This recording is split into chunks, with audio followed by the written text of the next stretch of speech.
આજના દસાડા પાટડી ક્ષત્રિય ઠાકોર સમાજ અને ક્ષત્રિય ઠાકોર સેના દ્વારા આયોજિત આ બંધારણ સભાની અંદર ઉપસ્થિત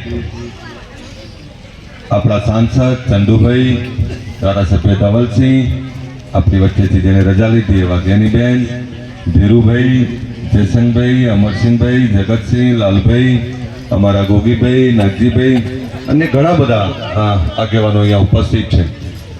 સમાજના તમામ આગેવાનો, શ્રેષ્ઠીઓ, માતાઓ અને બહેનો, હમણાં આખા ગુજરાતમાં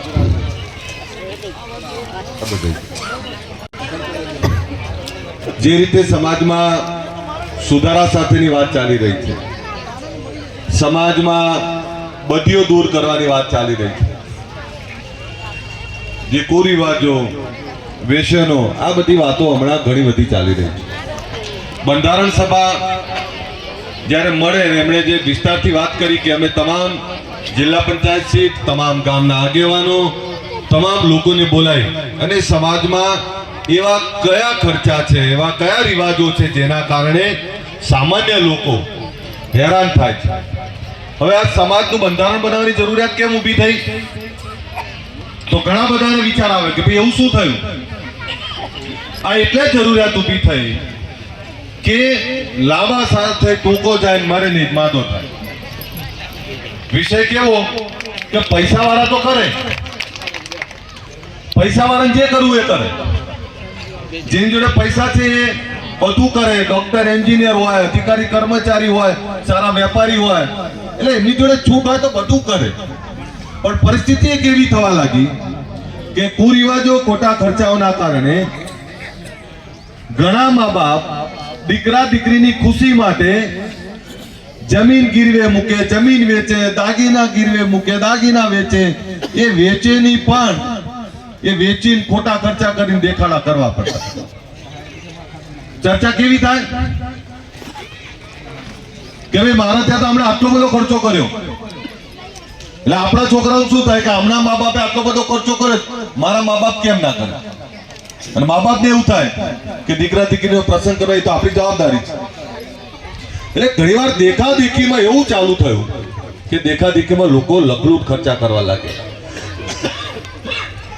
તમામ જગ્યાએથી આમ મેસેજ મળવા લાગ્યો કે ભાઈ ખોટા ખર્ચા બહુ થાય છે, ખોટા દેખાડા બહુ થાય છે.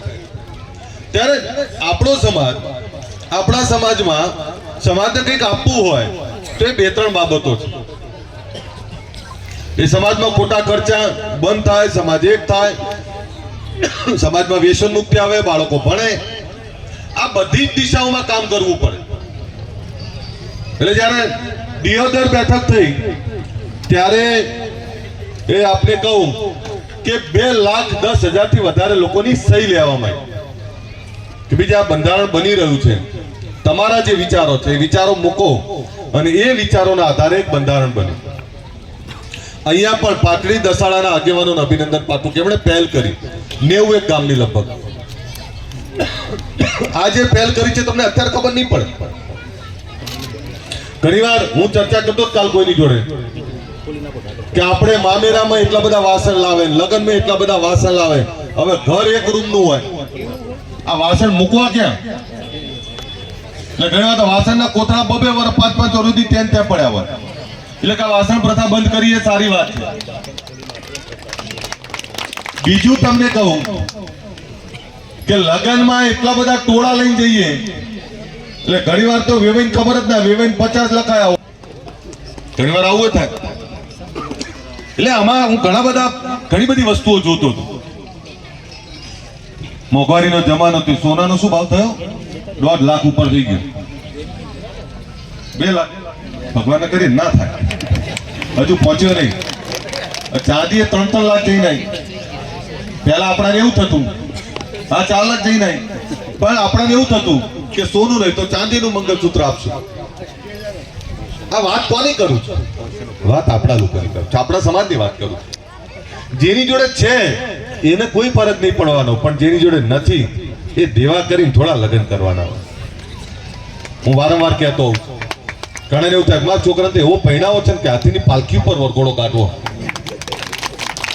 પણ હાથીની પાલખી ઉપર વરઘોડો કાઢી એ 5-25 લાખ 50 લાખ કરોડ રૂપિયા વાપર્યા હોય, વરહ પછી એ વરરાજાન ગજવામાં હાથ નાખો ને તો 500 રૂપિયા ના નીકળે એવો વરઘોડો ઘટાય ખરો? કોઈ દાડો આપણે આવી ચિંતા કરી કે મારે ખોટા 5 લાખ નહીં વાપરવા, એનો ધંધો નાખી આપીશ, ખોટા 2 લાખ ખર્ચો નહીં કરવો, આજે 10-15 હજાર રૂપિયા કમાઈ આપે. આપણે દૂરનું નહીં વિચારતા. અત્યારે શું આ બહેનો બેઠી એમને કહું ગમે એટલો ખર્ચો કર્યો હોય તો ચર્ચા શું થાય? તમારે બીજા દાડે તમારી સાડીની જ ચર્ચા થાય. ચર્ચા તો આ થાય, ભાઈ હોય તો એવું કે જોરદાર કપડા પહેર્યા હતા. અહીં બેઠેલા આ બહેનો, તમે જયારે લગ્ન, આવું ભાષણ કરવા નહીં આવે, જયારે લગ્નની વાત કરો બીજા જ દિવસે તને ગયા તે સાડી કેમ આવી પહેરી હતી, પેલો કે તે સૂટ જોરદાર પહેર્યો હતો, પેલો કે તે કપડા હારા પહેર્યા, સફારી હારી પહેરી. આટલું જ સાંભળવાનું. અને માની લો તમે લખલૂટ ખર્ચો કરીએ નાખ્યો, દેખાડો કરીએ દીધો, અઠવાડિયું 10 દાડા ધુમાડા બંધ કર્યું ખરું, પણ બીજા દાડે લગ્નના બીજા દાડે શું સાંભળવાનું? જોરદાર કર્યું. બસ આટલું જ ને. તો એ જોરદાર કર્યું સાંભળવા માટે 10 લાખ થોડા વાપરી નખાય. એના માટે જમીન થોડી વેચી મરાય, એના માટે ગીરવે થોડું મુકાય દાગીના. એ જોરદાર સાંભળવામાંથી બહાર નીકળો. હું પણ આ ખોટી ઠૂસમાંથી બહાર નીકળું. બતાવી દેવું છે. કોને બતાવું છે મને સમજાવો ખરા. આપણે બતાવવું કોને ખબર છે? આપણે અંદર અંદર ભાઈઓને જ બતાવવું હોય છે, આપણે બીજાને નહીં બતાવવું. અને બતાવવામાં બીજા સમાજો તો બહુ આગળ જતા રહ્યા. તમે બીજા સમાજોની તો વાત જ ના કરશો. બીજા સમાજના દીકરા દીકરીઓ વિમાનો ચલાવતા થઈ ગયા, આપણે હજુ ત્યાં ત્યાં જ છે. બીજા સમાજના દીકરા દીકરીઓ હોસ્પિટલો ફેક્ટરીઓ નાખતા થઈ ગયા, ડોક્ટર, એન્જિનિયર, આઈએસ, આઈપીએસ, જિલ્લામાં વહીવટ કરતા થઈ ગયા, રાજ્યનો વહીવટ કરતા થઈ ગયા. તો એ તો જો તેમની તો ટાઈમ જ નહીં. એમની જોડે આપણી જોડે એવું બતાવવા જેવું એમના માટે કઈ છે નહીં. અને એમને બતાવવું હોય તો નક્કી કરી લો, મારી દીકરી ડીએસપી બનીને આવશે આ સુરેન્દ્રનગરની અંદર. નક્કી કરી લો, મારો દીકરો આ સુરેન્દ્રનગરની અંદર કલેક્ટર બનીને આવશે. આ નક્કી કરશો ને એને બતાડ્યું કહેવાય. પૂછ્યું તો કે અહીંયા ડીજે ની કોમ્પિટિશન હતી. સાહેબ ડીજે ની કોમ્પિટિશન એટલે કેવી? ઓ બેટા, ડીજે ની કોમ્પિટિશન એટલે કેવી?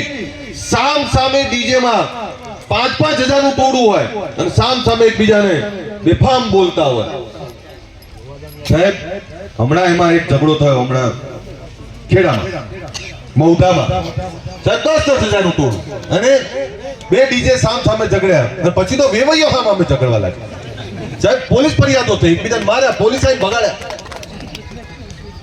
અહીંયા હું ફરીથી તમને કહું, હું કોઈ વ્યવસ્થાનો વિરોધી નથી, પણ એક એવી વ્યવસ્થા ડીજે હોય કે સંગીત હોય, વાગે તો સંગીત શું આપે આપણને? સંગીત પ્રેમ આપે, સંગીત આપણને ધર્મનું જ્ઞાન આપે, સંગીત ઇતિહાસને વાગડવાનું કામ કરે, સંગીત એ તમને સાચા રસ્તે વાળવાનું કામ કરે. અને ત્યાં પછી આ પ્રકારની વાત ચાલે. એટલે હમણાં ધારો કે દિયોદરમાં બંધારણ બન્યું તો બંધારણમાં એક વાત હતી ડીજેની, પણ એમાં કોઈ એક વ્યક્તિએ નહીં બનાવેલું. ભાઈ ઇકો બંધ કરજો. કોઈ એક વ્યક્તિએ બનાવેલું નથી. આ એ બંધારણ 2,10,000 થી વધારે લોકો ભેગા થયા, 3 મહિના મીટિંગો ચાલી છે અને વારંવાર બધાએ વાત એક કરી છે કે આ વિચાર આ થવું જોઈએ. એના માટે જે વાત મૂકી એમાં કોઈ વ્યક્તિએ બનાવેલું નહીં, સમાજે બનાવેલું છે. અને એમાં જે કંઈ હમણાં વિષયો ચાલ્યા, જે ખામીઓ ચાલી, અથવા કોઈ કહે કે અમને પૂછવામાં નતું આવ્યું, અથવા કોઈ કહે કે અમને મંજૂર નથી, હોઈ શકે. બધા સમાજના છે. જે દીકરા ઉપર કાર્યવાહી કરી એ આપણા જ છે ને ભાઈ, એ થોડા પારકા છે, એ તો આપણા જ દીકરાઓ છે. પણ વિષય એ છે કે સમાજ કંઈ નક્કી કરે, સમાજ કોઈ બંધો નક્કી કરે અને સમાજ એવું કીધું કે આ બંધો તોડશો તો તમારે એનો દંડ થશે.